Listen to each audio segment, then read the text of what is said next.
ہمیں اپنی نیتوں کا قبلہ درست کرنا ہوگا. جب ہماری نیتیں درست ہو جائیں گی تو اللہ تبارک و تعالی جل جلالہ ہم کو اس کا ثواب بھی عطا فرمائے گا. جس طرح کے ایک حقائق میں آتا ہے کہ ہو سکتا ہے کہ ہماری نیتوں کا قبلہ جو ہے یہ حقائق سنتے ہوئے درست ہو جائے کہ ایک آدمی جب مکان بناتا ہے، مکان بناتے ہوئے وہ اپنے کمرے کا روشن دان رکھتا ہے، کھڑکی رکھتا ہے.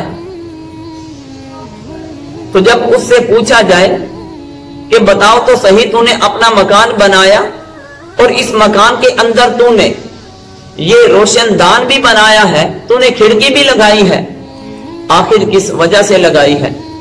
ایک بندہ کہتا ہے میں نے یہ اس لیے لگائی ہے تاکہ اس کمرے کے اندر تازہ ہوا آتی رہے، اس کمرے کے اندر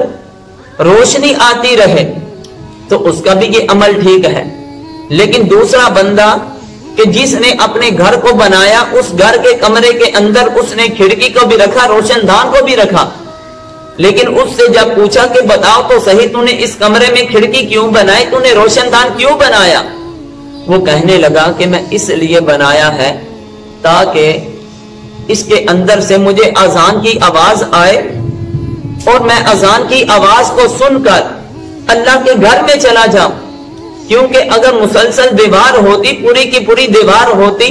تو آواز کے اندر رکاوٹ بننی تھی. میرا روشن دان بنانے کا مقصد یہ ہے کہ اس کے اندر سے مجھے اذان کی آواز پہنچے. تو سامعین محتشم،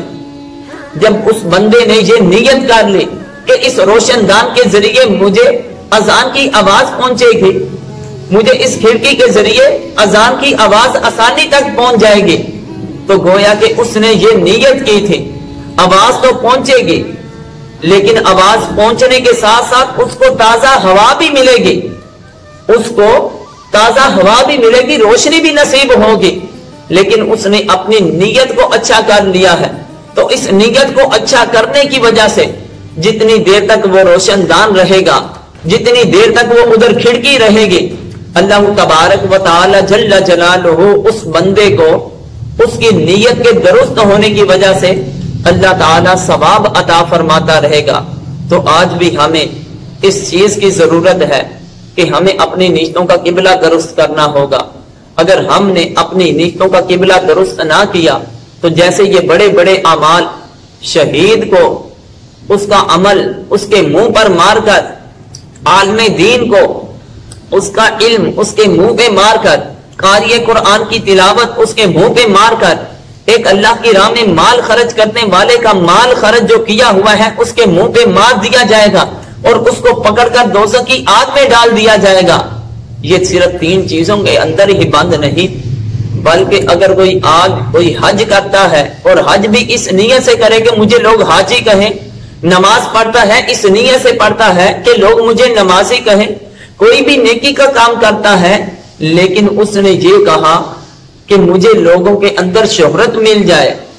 وہ اس کا اعمال دنیا میں تو دیکھنے میں اچھا ہوگا لیکن کل قیامت کے دن اس کا وہ اعمال اللہ کی بارگاہ میں